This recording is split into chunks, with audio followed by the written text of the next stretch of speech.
But one of the dangers that exists, and I want to make sure we open this for questions, is the use of language. Whenever there's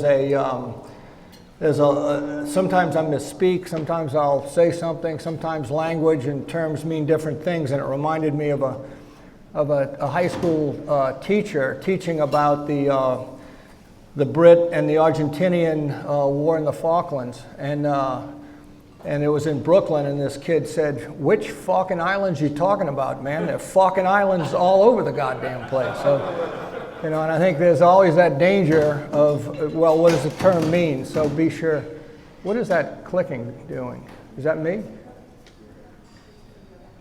Feels like it must be me, so I'll try to be more gentle maybe. But what I'm going to try to do is connect what I'll call the human progress to the causes of human progress and to the role that business plays in that. And when this started, when I just think the hype that we put on my presentation, meaning my background, seemed so overstated. My kids said, "Do you know this guy?"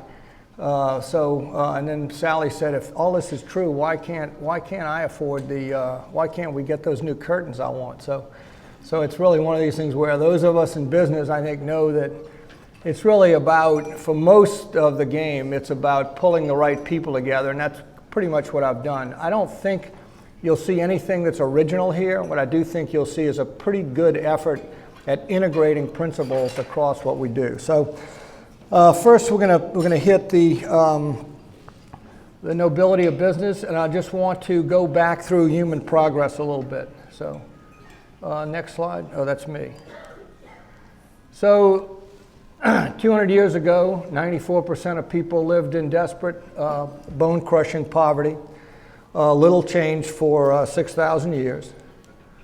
This is a chart that is kind of captures it. It's if you look at 10,000 years before the Common Era, you got a 12,000 year scale here, and I'm going to focus exclusively on this little part right here, a few hundred years, and I think I can catch it over there a few hundred years as we go through this.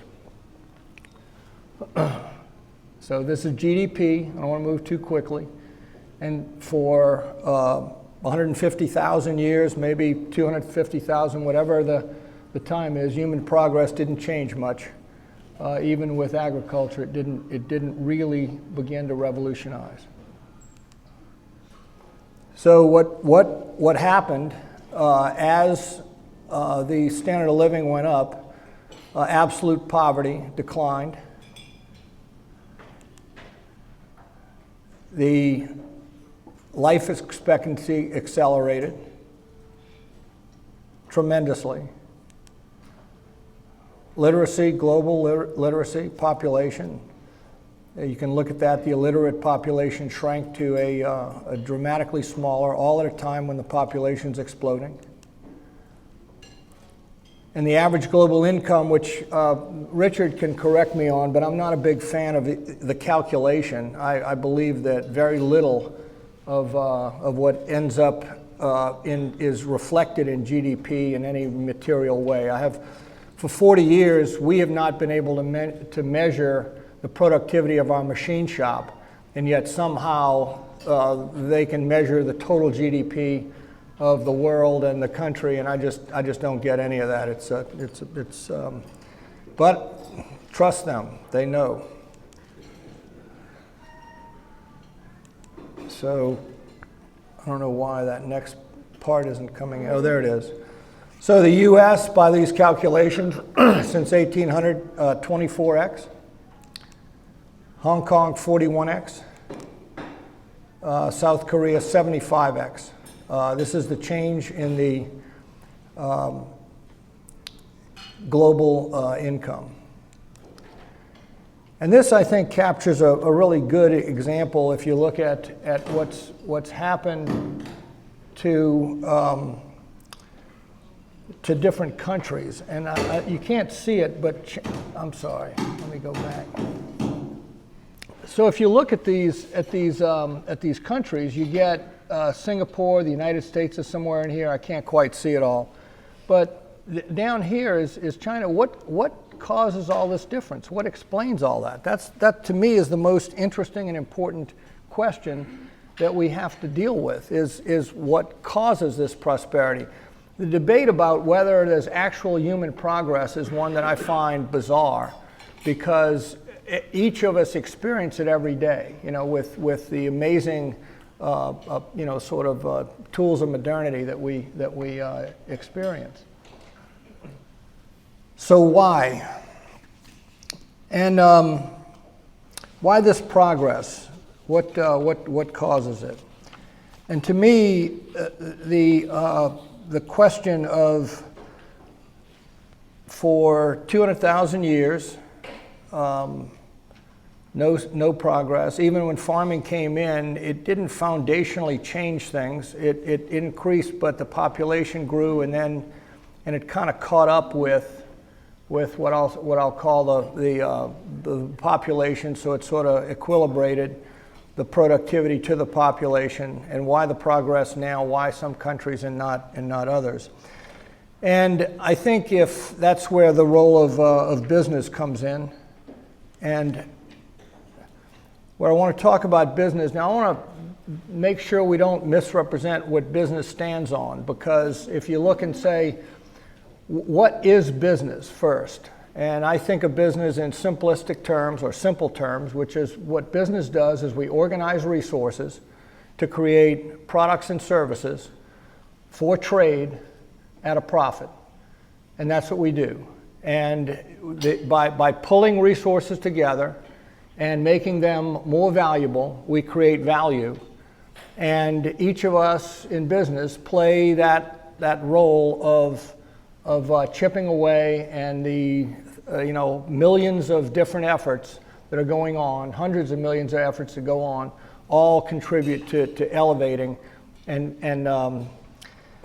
that prosperity. So, but what does that stand on? Well, language was foundational. You had to have language. You had to have the concept of trade, which all were just organically human achievements.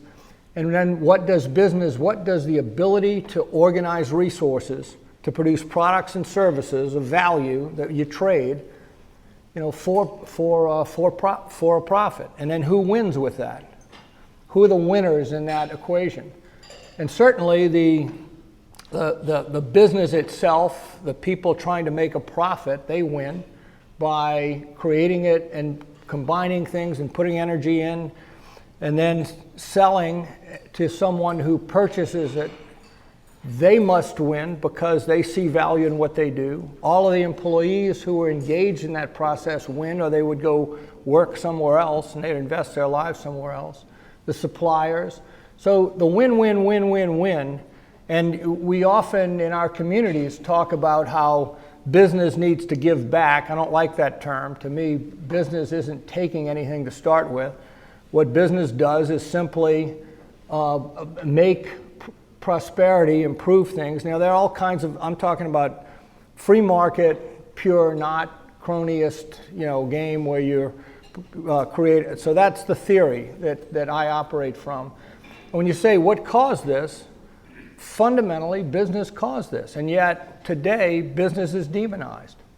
And that to me is the most amazing disconnect. The idea that I work for the man, we're wage slaves, we give our time in return for money that then we get to go do good things in the world. And that's not my view of it at all. What energizes and excites in every aspect of business is that we do something noble. We not only serve our interests, which are the primary, we serve our interests by creating value that serves other interests, and that's also part of the psychic reward we get from engaging in what we do. So that's the heart of this equation. And then the question becomes, well, where does objectivism play in any of this? And this is the latrum, the business that I'm connected with. This is our our revenue chart. And I began working at Latrim back in here. And if you look at that is when we put in what we called our LCI program, the Continuous Improvement Program. And during that time, when we had my father was a unique inventor.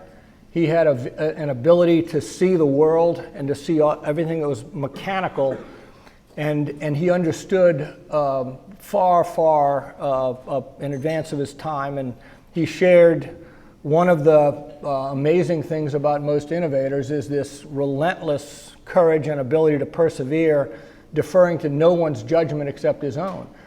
So he lived through what I'll call the startup in the business, and he made it global right from the start. He got on a plane and he went to Europe and moved his family and did all that at a time in the mid-'60s. No one else in the company believed in it. I joined, it was about 10 million in revenue and 10 million in debt, so it had tons of challenges. I mean, but he believed in it, and he convinced me, or at least by my association with him, I thought he was right. No one else did, so we bought out all of his brothers, sisters, family, all the rest of it, and then we built this. Now, how did we do that? And what you'll see, so do I have these, Abby? Are they coming up, or are they at the end of it?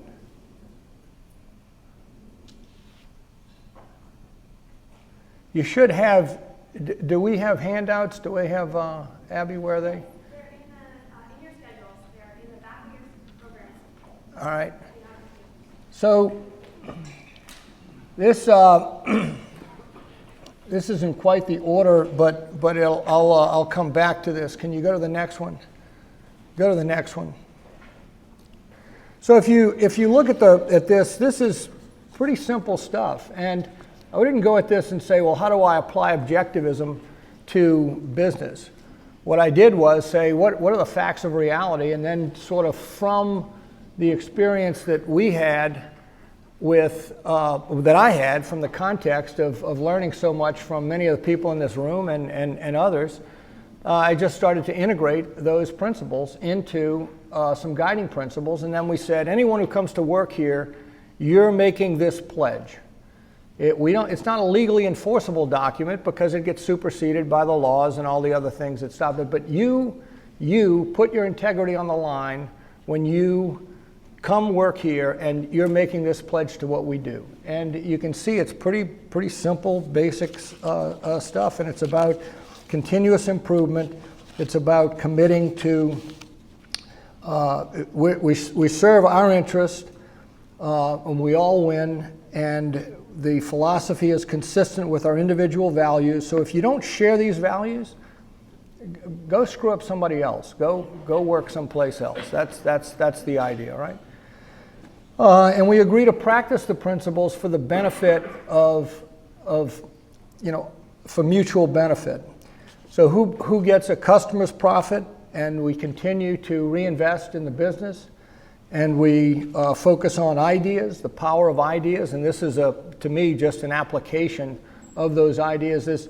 There's zero doubt in my mind that my success in business is directly connected to my understanding of what the objectivist principles gave me, which is a clear-eyed way to think about problems and make sense of the world. And that to me is so fundamental that every problem that I deal with, I never feel I'm lost. I always feel that, okay, there's something here. Get the facts, and once I get the facts, it's going to be evident which way the decisions are going to be. And yes, there are always going to be unknowables, and you always make choices, but you make them with a clear-eyed, full understanding of what the information is at the time. So ideas, teamwork, and effort. Self-management, that's part of the pledge. I'm pledging to be low maintenance. If I know something's right, I do it. If I know it's wrong, I don't do it. And if I have doubts about it, I ask and we discuss it, because there should be no secrets and no hidden agendas. And then we share profits. We take 42% of what we make after a return on net assets. We put it into a pool, and then we divide it up, tied to our assessment of what we think is best for for who contributed the most to the company. That's the basics. Then if you go to the slide earlier, what was the other sheet? Not that one. Not that one. The LCI was the. This is it, right?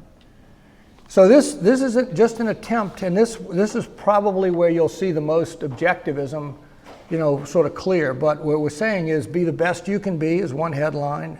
Go to the right side, because the other is the timeline. But principles to practice. That's be the best you can be, and it's all about me at that point. It's all about what I'm going to do to improve myself, to have a sense of moral ambitiousness, and to continue to get better. And then make the team the best it can be. And then there's a section beneath that on managers and what their role is. And then there's productivity sessions. Now, there are a number of things that need to be revised in this. I don't think we elevate gratitude to near the status it needs to be. But the point was, has been a working document where we've continually, over the years, simply tried to instill these principles in a clearer, better, easier to understand way than existed. One of the things I ask, and then let me go to this last one, because this, got to thank Stephen and some of his work, and especially David and his work on, go to the object, yeah. So this, when we were dealing with the COVID issues, and we're dealing with the BLM, the Black Lives Matter, and the whole woke progressive stuff, the whole question was this group identity essentialism, which we had been fighting going back because we were global, and I dealt with this in Europe in '87, when people started saying, well, if you're going to centralize in Europe, you have to recognize that you need to run days of appreciation for all the different countries and cultures and all that. And all I could see back then, because of objectivism, was this is going to be an arms race in victimhood. And so right from the start, I said, no, we're not listening to any of these expert consultants talking about having a special day for British food. We were going to, because we could see that was not going to go well, right? We said, no, these are our values. Everyone come and join, and that globally works well. It attracts the kind of people who share these values and commit to what we do.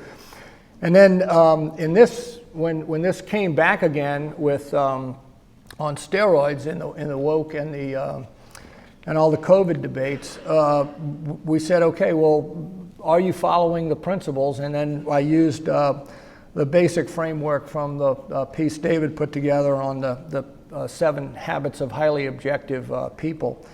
And we put it on one page, and that's the idea there, that whenever we have a discussion, we can say, are you following these principles, right? Now, one of the things I tell people in our company is we all want to make a difference in what we do. We want to be proud of what we do. And if the only thing you can think of is that you get a paycheck, you get paid, and you don't get anything else from this, that is a very shallow and limited way to think about business. And I ask, how many people prefer more money to less money? I can ask this audience, how many prefer more money to less money, right? And you say, well, I've heard money doesn't buy happiness, right? So if money doesn't buy happiness, what's that about? And there's a great quote that probably plagiarized from someone here. It said, that's because those people don't know where to shop, right? And what it means is that those people do not understand that money is simply a tool. And that when money doesn't buy happiness, it bought the optionality to create the life you wanted. And that's what we do. And more than that, getting more money, beautiful thing. We want everyone to make more money in the company. But we also want each person to show up, be inspired by the people they work with, elevate themselves, and think not that Fred over there sets a great example. I want to be like Fred. No, Fred does something that inspires me to recognize that I can do it. And we ask the question, how many people care about who their kids hang out with? How many of us care? right? Why? Why do we care? Right? We know that they're going to be influenced by it. At what age do you outgrow that? I'm a grown-ass man, I'm a grown-ass woman, I don't need that anymore. I'm my own person. At what age? Some people, a few extraordinary, heroic people, stand against that, stand independent. Many of us see that all the time. Most of us gravitate and are influenced by the people we hang with. So when we work with people who we admire, we respect, we trust, that elevate us, it elevates our lives, it elevates how we think, it helps us elevate our sense of moral ambitiousness, the kind of people we want to be, and then we take that into the lives and we make better judgments about who we hang with, what we do, how our families, how we influence all the friends that make life so precious and valuable. So with that, I think I'm at about 20 minutes. I can open this up for any questions, and we can try to pick this up. There's a lot to cover. One thing I will say about what we do, what Lapeyre does, we make industrial products, so we improve productivity in plants. So in a processing plant, we improve sanitation, we improve product quality, and we improve the efficiency and productivity in a plant. And how many of y'all just went hungry during COVID? Just didn't eat, right? Well, that's because in those plants, people were showing up. We often read about them. They talked about all the terrible things, and they tried to regulate more and more and more. You had the whole essential business stupid stuff that the regulators, I'm talking about the US now, you had the same thing in Europe. People showed up every day. Amazon, FedEx, those people delivered every day. We were the guys making the equipment that kept some of those. Conveyor belts are a fundamental piece. When a conveyor belt is down, it can stop an entire plant. The cost of that downtime, the opportunity cost, versus getting ahead of it. So just like the workers showed up at our plant, those people took the risks, they did what they needed to do, and people looked at that and said, well, that's just natural. That's just what it is. So food's still there, stuff is still there because of that. And there's a can we show the Musk? I think you'll like this. This notion, though, that you can just sort of send checks out to everybody and things will be fine is not true, obviously. There's some people have this absurd view that the economy is like some magic horn of plenty. Like it just makes stuff, whatever. There's a magic horn of plenty, and the goods and services, they just come from this magic horn of plenty. And then if somebody has more stuff than somebody else, it's because they took more from this magic horn of plenty. Now let me just break it to you, the fools out there. If you don't make stuff, there's no stuff. Yeah. So if you don't make the food, if you don't process the food, you don't transport the food, and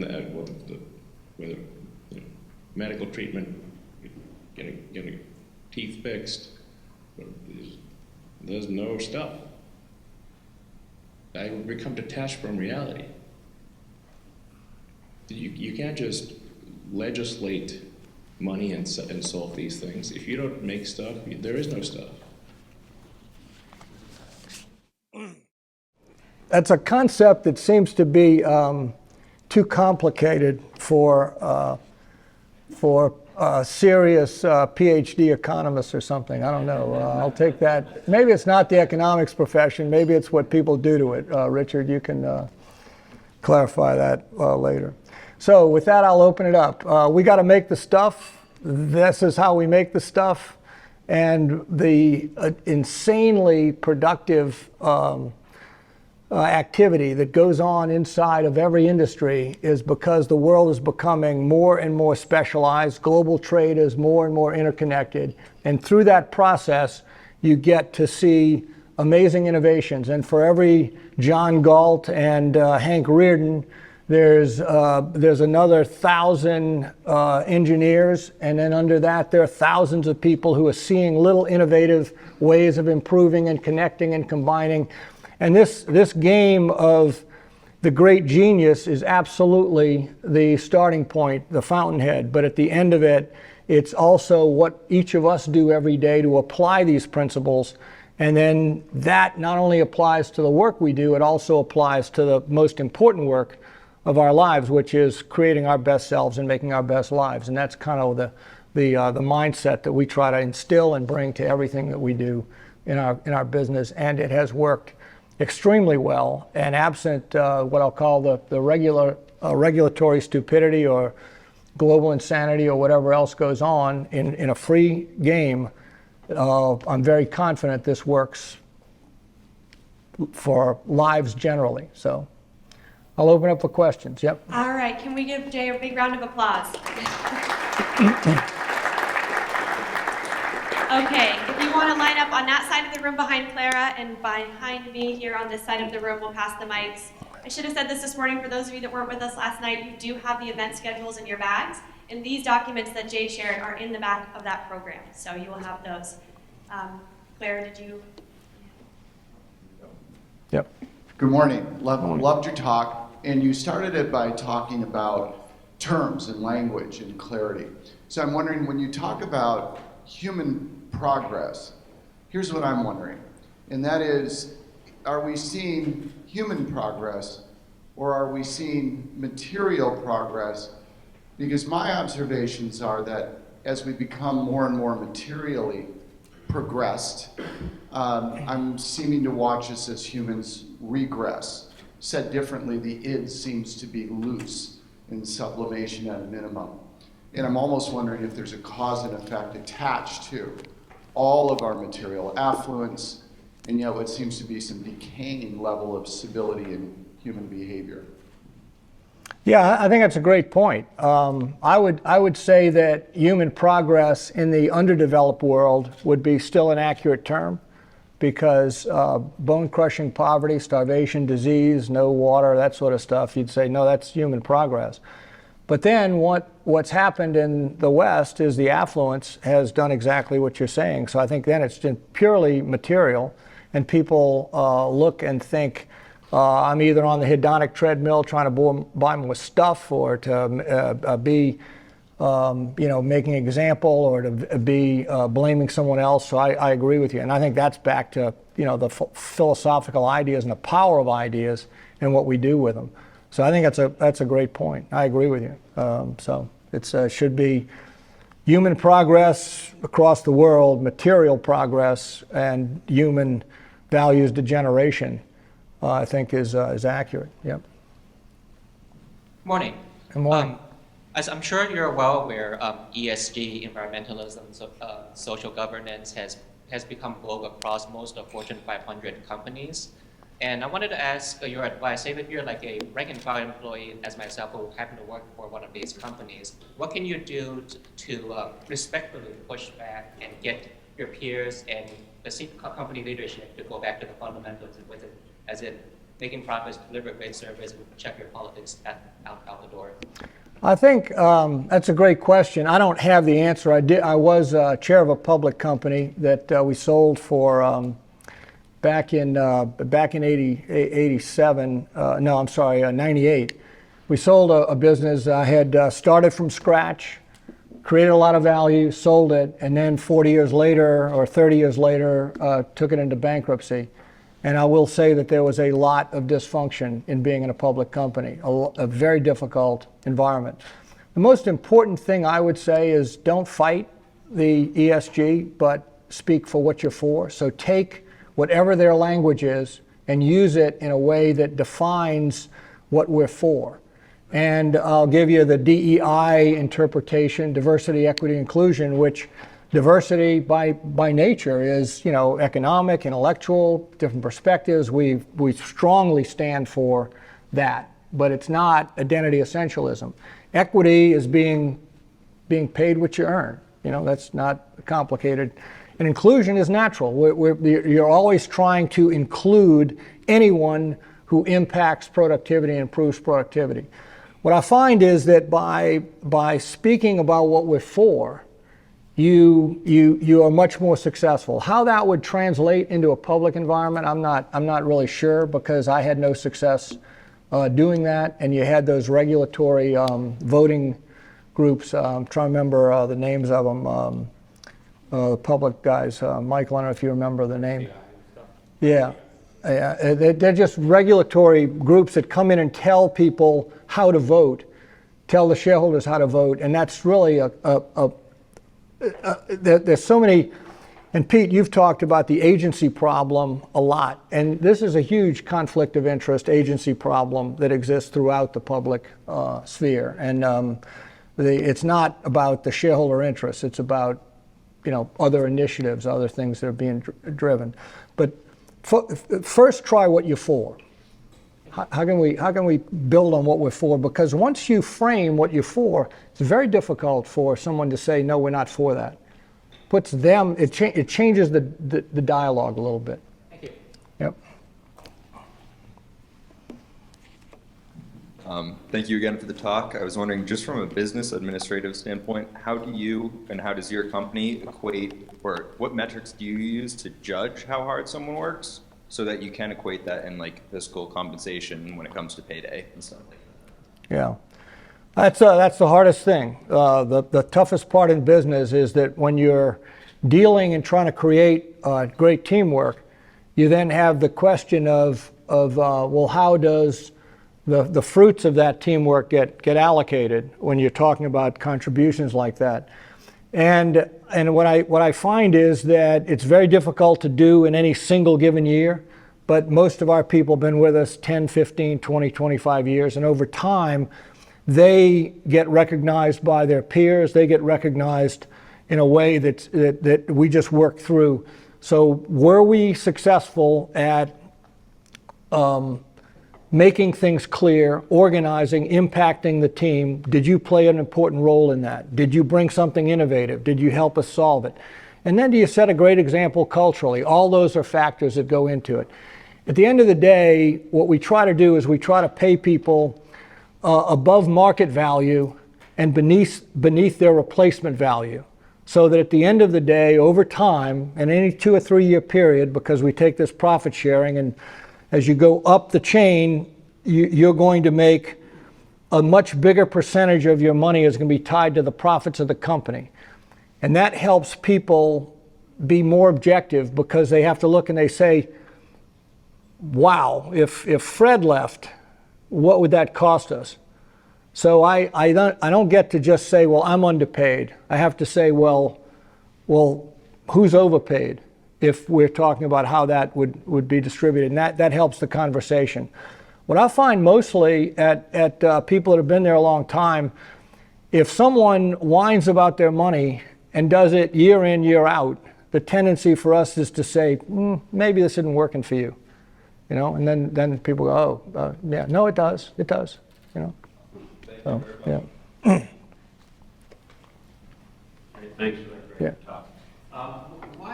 By the way, I got to interrupt this. This is I'm vertical, because Michael is the doctor who led the team that developed the chemo drug that has kept my multiple myeloma in remission. So thank you, Michael.